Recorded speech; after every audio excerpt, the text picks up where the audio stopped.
Hey, I'm Louise, and I'm here to talk to you a little bit today about jealousy. Jealousy is something that impacts all of us. We've experienced it countless times, and there may be people in our lives that we're regularly jealous of. I have somebody who is one of my greatest friends, and she's my cousin, and I love her deeply, but I'm very jealous of her often. She's a great runner. Her first time that she ever ran a marathon, she accidentally qualified for the Boston Marathon, which is like impossible to do. It's such a hard marathon to ever be part of. She's also a surfer, and I have always wanted to surf. I've only tried it once, and I'm totally scared to try it again. So I'm jealous of her sense of adventure and her ability to have discipline to become such a great, great runner. And I'm sure that you can think of people that you see on a daily basis who make you feel jealous too. Today we're going to look at a passage from 1 Samuel and think about how jealousy can impact people, even people who have great power and wealth. So if we take a look at 1 Samuel, and we're going to focus in the beginning on chapter 17, verses 1 through 3, and then we'll skip through to several other verses in 1 Samuel. So if it's something you want to look at on your own, just start looking at the book of 1 Samuel beginning in chapter 17. This is a story of a famous story you probably learned when you were a kid of David and Goliath. So there was a great fight between Israel and the Philistines. And they were each on separate sides of the hill, and the fight's going to take place in the valley, and they both had good armies.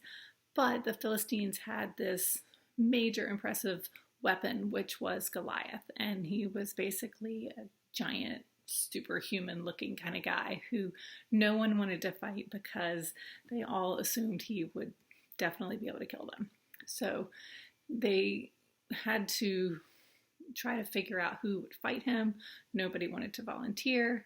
And then through God, this young boy David was found, and he was presented to the king at the time, King Saul. Saul offered David even his armor. David tried to put it on. It was too heavy. He couldn't even walk in it. And so David took his own weapon that was familiar to him, like a slingshot or a sling, and a rock. And he went out as this young boy to face Goliath. So we're going to look at that, and we're going to notice as we read through it that the person who expresses jealousy in this passage is the king, King Saul. So I will start, but I do want to let you know that there are a lot of names in this passage, a lot of place names that I don't know how to pronounce. So I'm going to go with phonics and see how I do. So to begin, it says, "Now the Philistines gathered their forces for war and assembled at Socoh in Judah. They pitched camp at Ephes-dammim between Socoh and Azekah. Saul and the Israelites assembled and camped in the valley of Elah and drew up their battle line to meet the Philistines. The Philistines occupied one hill and the Israelites another, with a valley between them. A champion named Goliath, who was from Gath, came out of the Philistine camp. His height was 6 cubits and a span. He had a bronze helmet on his head and wore a coat of scale armor of bronze weighing 5,000 shekels. David said to Saul, 'Let no one lose heart on account of this Philistine. Your servant will go and fight him.' Saul replied, 'You are not able to go out against this Philistine and fight him. You are only a young man, and he has been a warrior since his youth.' As the Philistine moved closer to attack him, David ran quickly toward the battle line to meet him. Reaching into his bag and taking out a stone, he slung it and struck the Philistine in the forehead. The stone sank into his forehead, and he fell face down on the ground. So David triumphed over the Philistine with a sling and a stone. Without a sword in his hand, he struck down the Philistine and killed him. And then David continued after this to fight for Saul. And we'll move on to 1 Samuel 18, verse 5. It says, 'Whatever mission Saul sent him on, David was so successful that Saul gave him a high rank in the army. This pleased all the troops and Saul's officers as well. As they danced, they sang, 'Saul has slain his thousands, and David his tens of thousands.' Saul was very angry. This refrain displeased him. They've credited David with tens of thousands, he thought, but me with only thousands. What more can he get but the kingdom? And from that time on, Saul kept a close eye on David. When Saul saw how successful he was afraid of him. So he's thinking, okay, if this kid can do all these things and the men think that he can kill tens of thousands and me only thousands, and he's going to claim my throne. And Saul could have been happy for David. He could have applauded him. I mean, David was fighting for Saul's army, but instead of celebrating the fact that he was helping the army succeed, Saul felt threatened by David's rise to fame and power.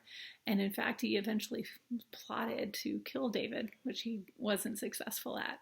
But he was so overcome with this jealousy, instead of being able to celebrate someone who was helping fight in his army. This leads us to another verse from the Bible, and this is Proverbs chapter 14, verse 30. And this really kind of describes what happened to Saul. It says, "A heart at peace gives life to the body, but envy rots the bones." So Saul was beginning to be eaten by this envy instead of celebrating all these victories that his army was able to have. And if we're not careful, we can suffer the same fate. I mean, Saul was a very successful, wealthy king. And he allowed jealousy to really penetrate him. We can see this in our friendships. We can have jealousy destroy a friendship because that is something that we become focused on instead of all the great things about our friends.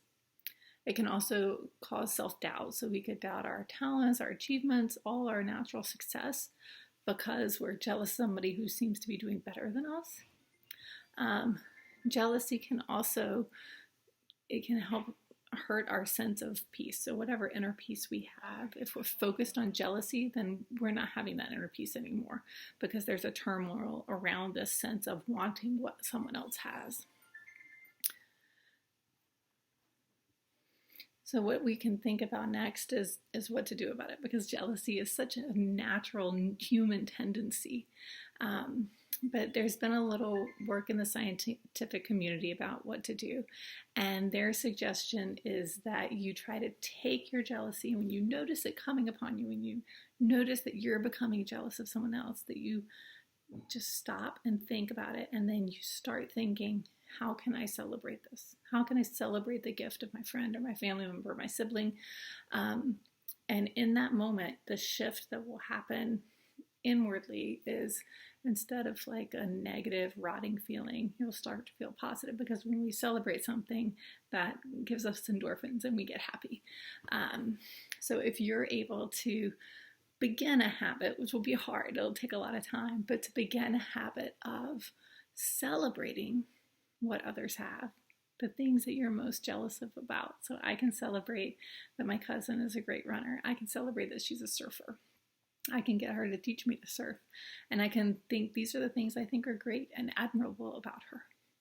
Or I could think about Laura Cutter and I could think, oh man, I'm jealous of her because she's so outgoing and she's so fearless. And I am so much more timid and introverted and introspective. So I could let that jealousy eat at me, which would push our friendship apart. Or I could celebrate those qualities in Laura and I could think, this is great that she's like this. She's good at making friends. She's good at doing things that are exciting. And that would benefit me, not just in feeling good, but also she'll take me along with her on the ride. And then I benefit that way too. So the challenge for today is to notice when you feel jealous. And then to think to yourself, okay, how can I take this? Like take this jealousy and turn it into a celebration. Because then you'll be a better friend. You'll feel better on the inside. You'll have more inner peace. And then you'll be able to take all of that and transfer it into being a stronger person in the world who can share their light. So it's normal to feel jealousy. Even kings do. But it's also a great idea to try to stop when you feel jealous and to turn it into a celebration so that you can move forward feeling better about yourself and the people around you. Have a great end of your Sunday. Till next time.